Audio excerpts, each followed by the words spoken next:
Ako si Jassy, nagpunta lang talaga ako sa US para magpar-TikTok. For today's video, puro man sa nakaniguan.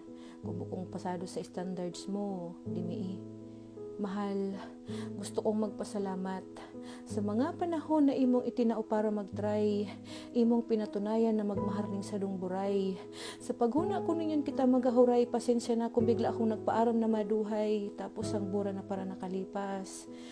Mina ako nagro-reply, aram ko si mahal, buko man nakagwapuhan pero may duaging kasiraman.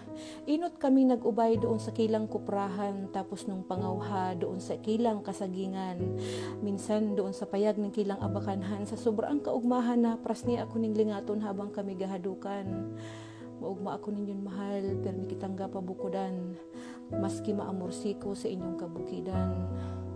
Nakamiss yung gahingunay ka kung nagkauna ako, takong mipa ako ang kakaunon mo.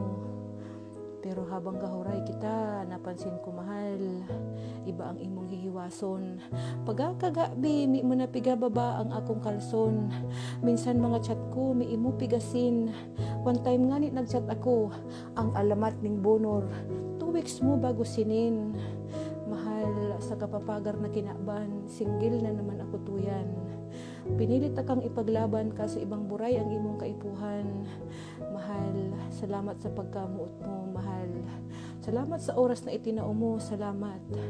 Mahal nitong Valentine, sana makahanap ka na ng ibang buray. Kung tinapos mo tong video na to, mabalos na sa imo.